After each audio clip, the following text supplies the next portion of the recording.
오늘 하나님의 말씀 요한복음 3장 16절부터 18절까지 말씀을 함께 봅니다. 하나님이 세상을 이처럼 사랑하사 독생자를 주셨으니 이는 그를 믿는 자마다 멸망하지 않고 영생을 얻게 하려 하심이라. 하나님이 그 아들을 세상에 보내신 것은 세상을 심판하려 하심이 아니요 그로 말미암아 세상이 구원을 받게 하려 하심이라. 그를 믿는 자는 심판을 받지 아니하는 것이요 믿지 아니하는 자는 하나님의 독생자의 이름을 믿지 아니하므로 벌써 심판을 받은 것이니라. 아멘.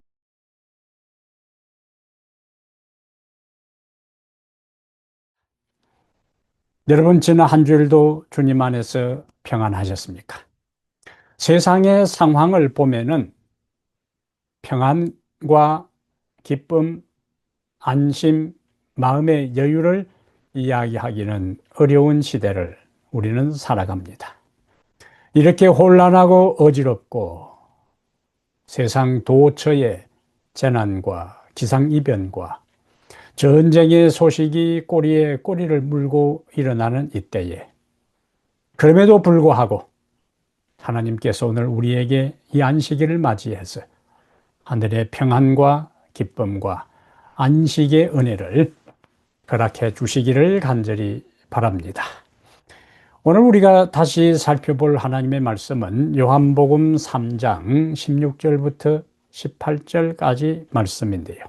이 말씀을 중심으로 해서 성경에서 가장 중요한 말씀, 성경에서 가장 중요한 말씀이라는 제목으로 하나님 말씀을 함께 살펴보겠습니다. 제가 성경에서 가장 먼저 외운 말씀이 있습니다. 짐작을 하실 겁니다. 어릴 적 성경학교에서 노트와 연필을 받기 위해 암송했던 말씀인데요. 바로 오늘 본문의 첫 구절인 요한복음 3장 16절입니다. 아마 많은 분들도 이 말씀을 가장 먼저 접했을 것이고 그리고 익숙하게 암송하고 있을 것입니다. 이 말씀은 너무나 잘 알려진 말씀이고 우리에게 너무나 익숙한 말씀이지요. 그러다 보니까 때로는 이 단순한 말씀 속에 담긴 깊은 영적 의미를 잘 알지 못하고 또 깊이 묵상하지 못하고 그냥 말씀 자체만 암송하고 알고 있는 단계에 머무는 경우가 많이 있습니다. 그러나 이 말씀은 성경 전체를 압축하고 요약한다면 어떤 말씀으로 압축되고 요약될까? 바로 요한복음 3장 16절이라고 모두가 동의할 만큼 중요한 말씀입니다. 이 말씀이 누구에게 이 말씀을 예수님께서 누구에게 하셨을까요? 제가 신학대학을 입학할 때 성경시험에 나온 주관식 문제입니다. 요한복음 3장 16절은 예수님께서 누구에게 하신 말씀인가? 니고데모입니다. 니고데모와의 담화 가운데서 예수님께서 요한복음 3장 16절의 말씀을 하셨어요. 예수님께서 비록 2000년 전에 밤중에 그를 찾아온 니고데모에게 이 말씀을 하셨지만은 니고데모에만 해당되는 말씀이 아니고 오늘 이 시대를 살아가는 그리고 각 시대의 모든 사람을 향한 하나님의 선언이요 약속이요 말씀입니다. 오늘 요한복음 3장 16절부터 18절까지 성경에서 가장 중요한 말씀이라고 일컬어지는 이 말씀, 바로 하나님의 사랑과 구원의 복음을 가장 명료하고 명확하게 단순하게 말씀하는 이 말씀을 중심으로 해서 다시 성경에서 가장 중요한 말씀이라는 제목으로 하나님께서 오늘 우리에게 주시는 말씀을 함께 살펴보겠습니다. 첫 번째 우리가 생각할 것은 하나님의 무한하신 사랑에 대한 말씀입니다. 오늘 본문의 말씀 시작은 하나님이 세상을 이처럼 사랑하사. 이 선언은 바로 복음의 기초가 됩니다. 하나님이 세상을 했는데 여기 세상은 단지 자연계나 우리가 살고 있는 이 지구만을 의미하는 것이 아니라 더 본질적으로는 죄를 범하고 속절없이 죽어가는 이 세상의 모든 죄인들을 이 세상이라 그렇게 요한이 표현한 것으로 이해할 수가 있어요. 여러 자녀를 둔 부모는 자녀가 많다 할지라도 10손가락 꼬집어 찔러 통증을 느끼지 않는 손가락 없는 것처럼 모든 자녀들 한 사람 한 사람에 대한 부모의 심정은 사랑의 마음입니다. 무엇보다도 어머니의 마음은 여러 자녀가 있어도 한결같이 그들 한 사람 한 사람, 때로는 똑똑한 자녀도 있고 때로는 잘생긴 자녀도 있고 때로는 애를 먹이는 자녀도 있다 할지라도 부모의 사랑은 동일한 것입니다. 성경에 하나님은 우리의 창조주라고 했어요. 인간 부모도 자기가 낳은 아들의 자녀들에 대해 그 사랑이 한결같다면 창조주 하나님께서 세상, 인간을 향한 사랑은 더 극진하고 더 무한하고 더 헤아릴 게 없을 것입니다. 이 세상을 살아가는 죄인들을 향한 하나님의 사랑은 인종과 국경, 국적, 남녀노소, 빈부여하, 귀천을 막론하고 이 세상에 존재하는 모든 죄인들을 향한 하나님의 사랑은 한결같고 변함이 없습니다. 그래서 에베소 2장 4절과 5절에서 바울은 이렇게 이야기해요. 하나님이 세상을 이처럼 사랑하사 하는 그 사랑의 연장선에서 이렇게 말씀합니다. 에베소 2장 4절과 5절에 그 사랑을 어떻게 표현했는가? 긍휼에 풍성하신 하나님이 우리를 사랑하신 그 큰 사랑을 인하여 그 큰 사랑이라 그랬어요. 바울의 표현은 큰 사랑. 하나님이 세상을 이처럼 사랑하는 요한의 그 사랑 표현이 바울은 그 큰 사랑이라고요. 하나님의 사랑은 제한되지 않습니다. 보편적입니다. 누구에게나 똑같이. 그러나 그 사랑의 보편성은 우리에게 무엇을 시사하는가? 복음의 문이 모든 사람에게 열려 있다는 것을 보여줍니다. 구원의 기회가 이 세상에 존재하는 모든 죄인들에게 오픈되어 있음을 말씀하고 있어요.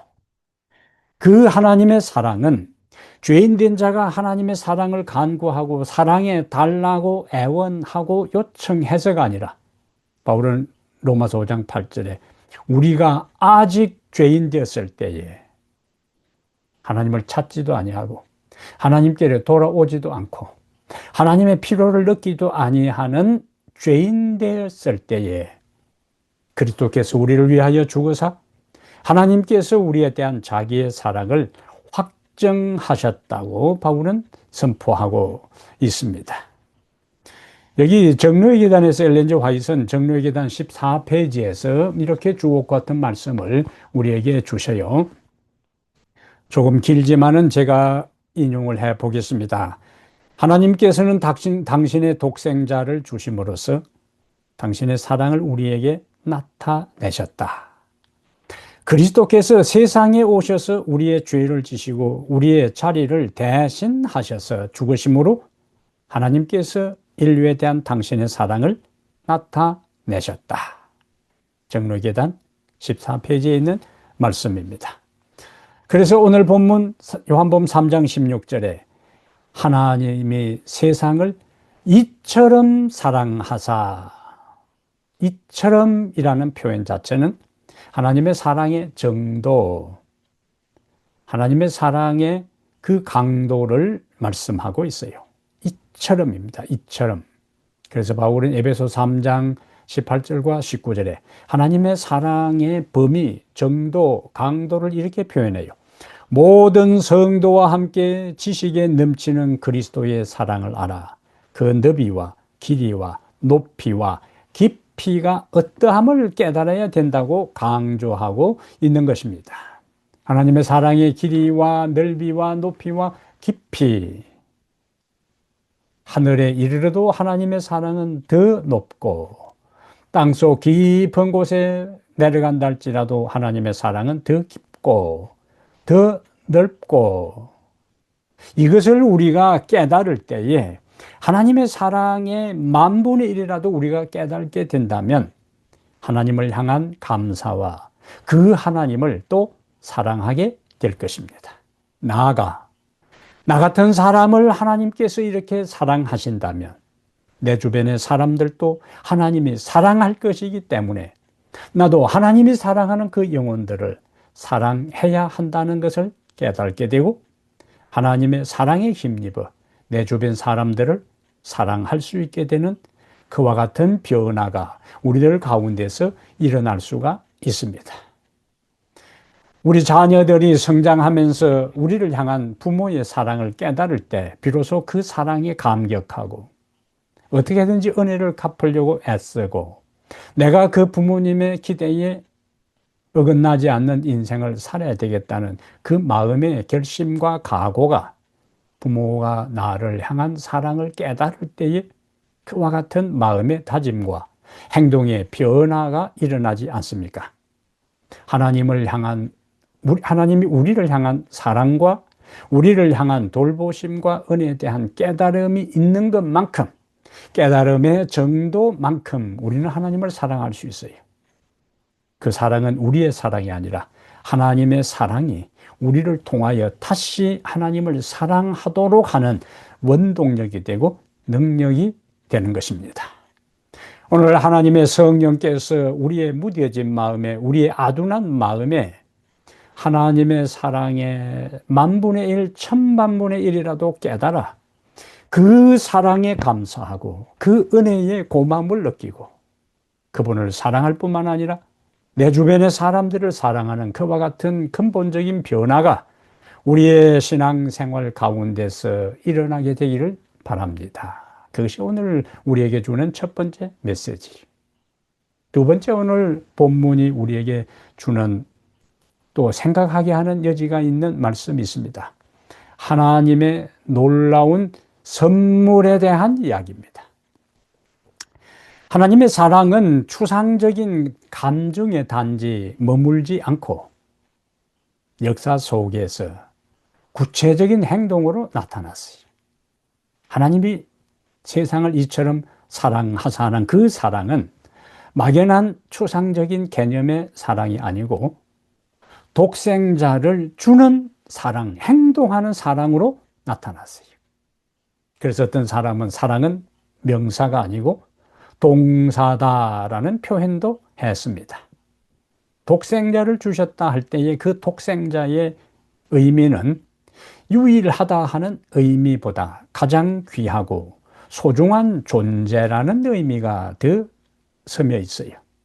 그것은 하나님께서 아브라함에게 창세기 22장에 이삭을 모리아산에 가서 바치라고 할 때에 하나님이 사용하신 표현이 있습니다. 아브라함아, 아브라함아, 내 사랑하는 아들 이삭을 데리고, 이렇게 하지 않고 내 사랑하는 아들 독자 이삭을 데리고, 그 앞에, 이삭 앞에 독자라는 단어를 하나님께서 사용하셨어요. 우리가 아는 대로 아브라함에게는 이삭 외에 아들이 있어요. 첫 아들이 있지 않습니까? 이스마엘 아들이 있어요.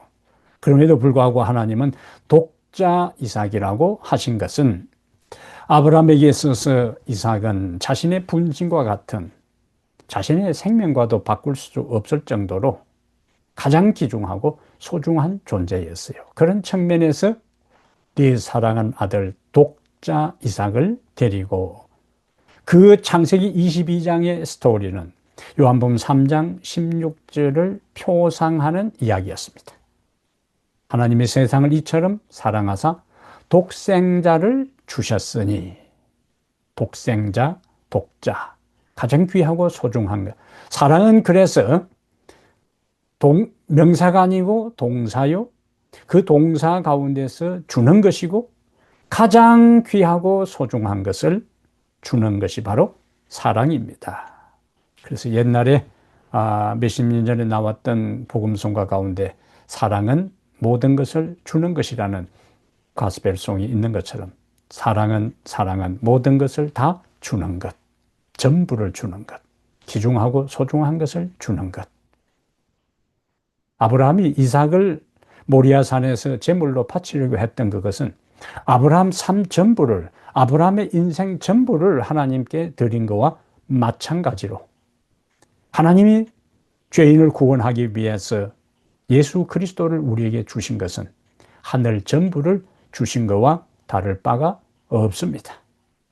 하늘 전부를 주실 바와 다른 바가 없는 하나님의 그 큰 사랑은 나머지 우리의 삶에 필요한 모든 것에 대해 그분이 무엇을 주시지 않겠습니까?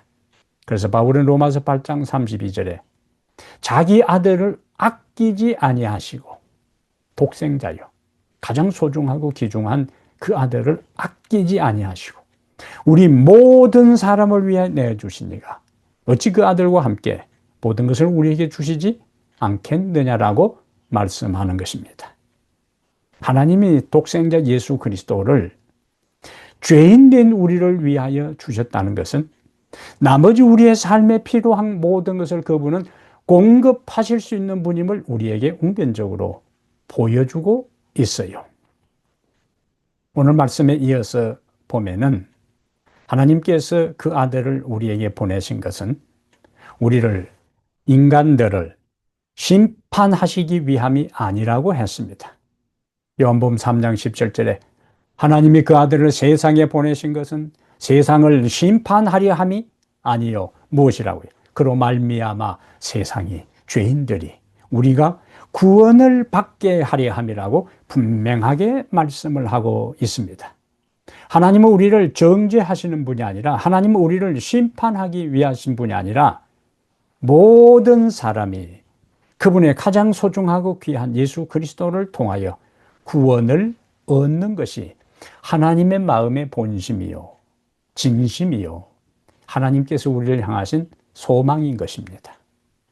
그런데 여러분, 하나님께서 아무리 우리를 사랑하시고 우리를 정죄하지 아니하시고 우리를 심판하는 대신에 우리를 구원하시기를 원하신다고 해서 저절로 우리가 구원을 받는 것이 아닙니다. 구원의 조건이 있어요. 그것이 요한복음 3장 16절에 하나님이 세상을 이처럼 사랑하사 독생자를 주셨으니, 그 다음에 연결되는 말이 무엇입니까? 그를 믿는 자마다. 이것이 절대적인 조건이에요. 구원은 하나님께서 우리에게 베푸시는 구원은 무엇을 통해서 우리의 것이 되는가? 그분을 믿음으로 그것이 우리의 것이 되는 겁니다. 믿음은 하나님께서 우리에게 주시는 것을 두 손 내밀어 나의 것으로 감사하고 고마운 마음으로 받아들이는 것이 믿음이에요. 그래서 구원에 있어서 은혜와 믿음이라는 두 단어가 항상 조화를 이루어야 되는데, 은혜는 받을 만한 가치도 없는 인생에게 베푸신 하나님의 사랑과 자비입니다. 그게 은혜예요. 우리에게 무슨 공로와 은혜 받을 자격이 있다면 그건 은혜가 아니지요. 그러나 우리에게는 아무 자랑할 것도 없어요. 내세울 것도 없습니다. 그럼에도 불구하고 하나님께서 우리에게 예수 그리스도를 보내시고 그를 믿는 자는 구원을 얻도록 하는 그 모든 것이 뭐냐? 은혜예요. 인간은 하나님이 제공하는 은혜에 대해서 어떻게 해야 된다고요? 믿음으로, 감사한 마음으로, 고마운 마음으로 받아들이는 거예요. 아무리 귀한 선물이라도 내가 감사하고 고마운 마음으로 받아들이지 아니하면 나의 것이 될 수가 없습니다. 하나님께서 예수 그리스도를 통하여 주시고자 하시는 구원과 영생도 내가 감사한 마음으로 믿음으로 받아들이지 아니하면 나의 것이 될 수가 없어요. 그러나 믿음으로 그것을 나의 구주로 주님을 받아들이고 내 삶 전체를 그분에게 맡길 때, 신뢰할 때 하나님이 제공한 그 은혜가, 선물이 우리의 것이 될 수가 있어요. 하나님은 모든 사람을 사랑하시고 모든 사람을 구원하기를 원하시지만은 모든 사람이 사랑을 경험하고 모든 사람이 구원받는 것은 아니다. 인간 편에서의 반응, 무엇이 있어야 된다고요? 선택이 있어야 됩니다. 믿음의 반응, 믿음의 선택이 있어야 돼요. 그래서 하나님의 가장 큰 선물인 예수 그리스도를 우리가 믿음으로 받아들일 때 우리는 구원을 경험하고 우리는 구원의 결과로 영생을 누리게 되는 것입니다. 우리는 이와 같은 하나님의 은혜를, 하나님의 사랑의 큰 선물을 거절하지 말아야 돼요. 믿음으로 받아들여야 되는 겁니다. 믿음은 하나님께서 이미 값을 치룬 것을 그냥 받아들이면 되는 거예요. 선물은 무엇입니까? 내가 그것을 받고 값을 지불하는 것이 아니라 선물을 제공하는 자가 이미 그 선물의 값을 지불했기 때문에 받아만 들이면 나의 것이 되는 것처럼 예수 그리스도가 십자가에서 우리가 치료해야 할 죄의 값을 다 지불했어요. 받아들이는 순간 우리는 의인으로 그분 앞에 구원을 받고 영생의 축복을 누릴 수가 있습니다. 하나님께서 제공하신 예수 그리스도를 통하여 우리에게 은혜로 주신, 선물로 주신 구원과 영생을 감사하고 고마운 마음으로 하나님 앞에 엎드려 받아들이시기를 바랍니다.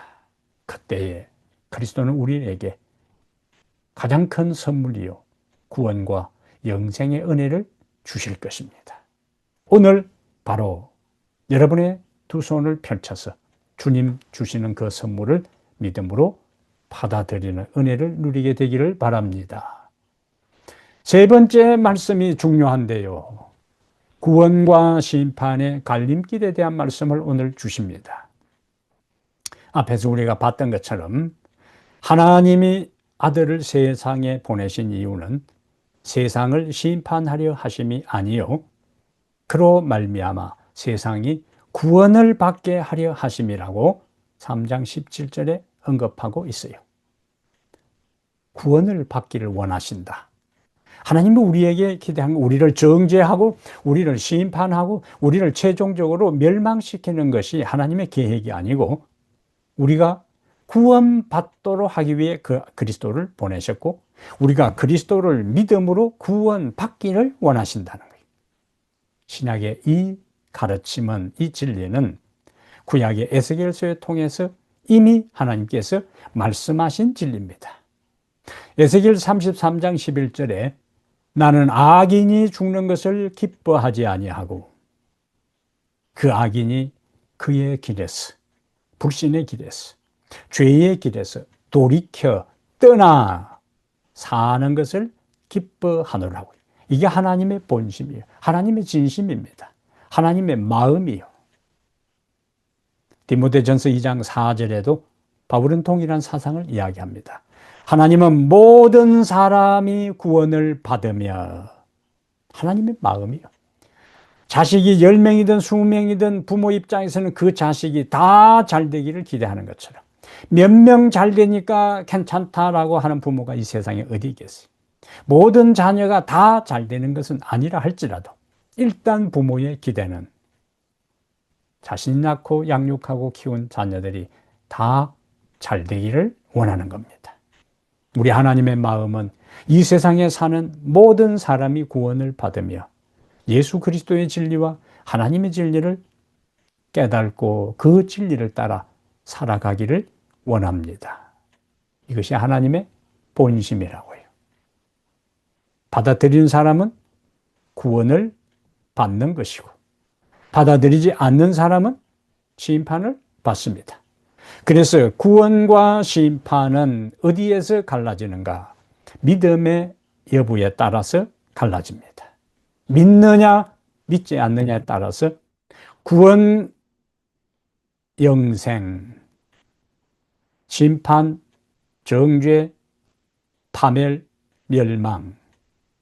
그래서 이미 오늘 말씀에 예수 그리스도를 믿는 자는 심판을 받지 않는다고 했어요. 왜? 예수님이 이미 십자가 위에서 죄인을 대신해서 심판과 형벌, 죄의 형벌을 받으셨어요.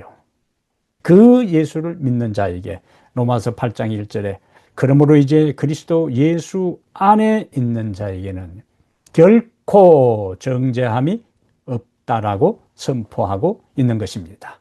왜 그렇다고요? 왜 그리스도 예수 안에 있는 자에게는 결코 정죄, 심판, 파멸이 없는가? 예수께서 우리 죄를 대신 지시고 우리 대신 십자가에서 형벌을 받으셨기 때문에 하나님은 이미 우리의 대표자 되신 예수님이 심판을 받으시고 형벌을 받으신 것이 우리가 받은 것으로 인정하는 겁니다. 어떤 사람에게?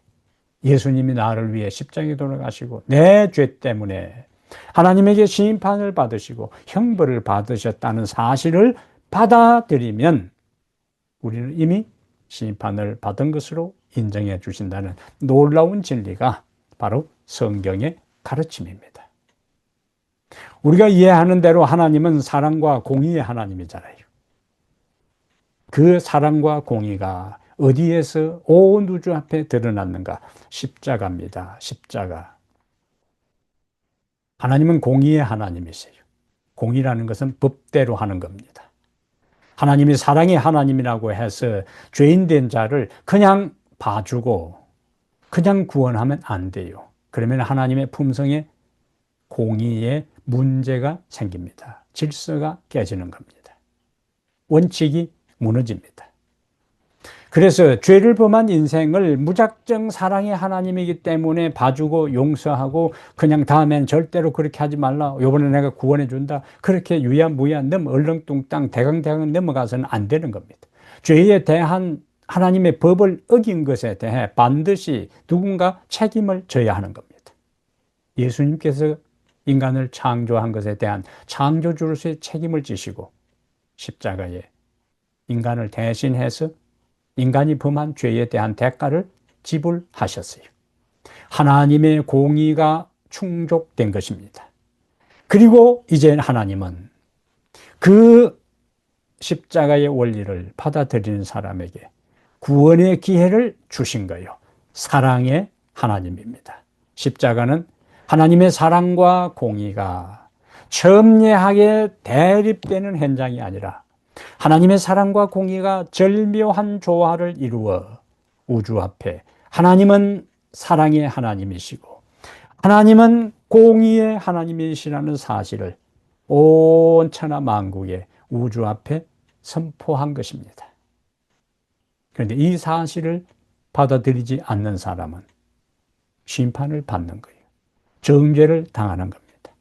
하나님이 세상을 이처럼 사랑하사 독생자를 주셨으니 이는 그를 믿는 자마다 멸망하지 않고 영생을 얻는다고 했으니까 믿는 사람은 심판을 받지 않고 영생에 이를 것이고 믿지 않는 사람은 정죄를 당하고 심판을 당해 멸망당할 것을 강조하고 있습니다. 요한복음 3장 16절은 바로 믿음에 의하여 구원받고 영생을 얻을 수 있고 믿지 아니함으로 인하여 정죄를 당하고 멸망에 당하는 인생이 가야 할 두 길 중에 우리는 동시에 두 길을 갈 수가 없어요.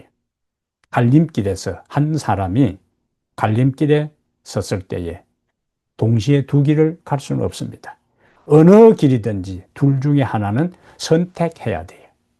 우리는 매일매일 선택의 기로에 있습니다. 근데 여러분, 이왕 선택할 것, 하나님이 말씀하신 대로 선택하시기를 바랍니다. 하나님이 명령하신 쪽에 서시기를 바랍니다. 하나님이 가라는 그 길을 가시기를 바랍니다. 그러면 우선은 손해될 것 같고, 우선은 망할 것 같고, 우선은 죽을 것 같고, 우선은 모든 것이 끝날 것처럼 보여도 우리 하나님은 당신의 존재를 믿고 당신의 사랑을 의지하고 공의의 하나님을 신뢰하며 하나님이 명한 그 길을 하나님이 가라 하시라고 한 그 말씀을 따라 살아가는 자의 인생은 책임지십니다. 멸망 대신에 영생으로, 정죄 대신에 구원으로 자기 아들을 아낌없이 주신 그 이상으로 우리의 필요를 채워주시고 책임지시고 인도해 주실 것입니다. 그러므로 사랑하는 여러분, 하나님의 사랑을 이 시간 만분이라도 깨달을 수 있는 은혜를 달라고 기도하시기를 바랍니다.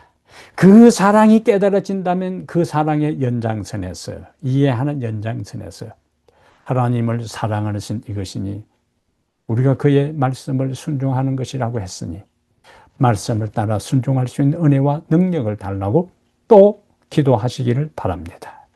하나님이 나 같은 사람도 용서하시고 구원해 주시고 사랑하셨으니 이제 내 주변의 사람들도 사랑하고 그들도 구원하기를 원하신다는 사실을 깨닫고 나를 구원하신 하나님이 나를 통하여 그들을 구원하는 통로가 되도록 다른 사람에게 이 놀라운 진리의 말씀을, 구원의 복된 소식을, 영생의 소망의 소식을 증거하는 삶을 살아야 하지 않을까요? 그래야 나를 구원해 주신 그분의 사랑에 반응하여 말씀을 순종하고 아직도 귀한 진리 알지 못하는 사람에게 복음을 전가하여 그들도 심판과 정죄 대신에 멸망의 길에 들어서는 대신에 구원과 영생의 길에 들어서서 하나님의 사랑과 은혜를 감사하고 고마워하며 날마다 하늘의 소망을 두고 살아가는 그 놀라운 역사가 여러분과 저의 삶에 오늘로부터 다시 시작되기를 간절히 바랍니다. 은혜로우신 우리 하나님이시여 감사하고 감사합니다. 우리같이 부족하고 연약한 인생들을, 죄 가운데 사는 인생들을 구원하기 위하여 하나님의 존귀하고 귀중한 아들을 보내시고 그 예수 그리스도를 믿는 자의 모든 죄를 용서하시며 형벌에서 면제하시고 구원과 영생의 길로 인도하셨사오니 감사합니다. 이 놀라운 성경의 가르침과 진리들이 우리의 가슴으로 느껴지게 하시고 우리의 모든 삶에서 실천되게 하시고 주님을 전적으로 신뢰하며 날마다 주님을 바라보고 감사하고 찬양하고 확신 속에 살아가게 하옵소서.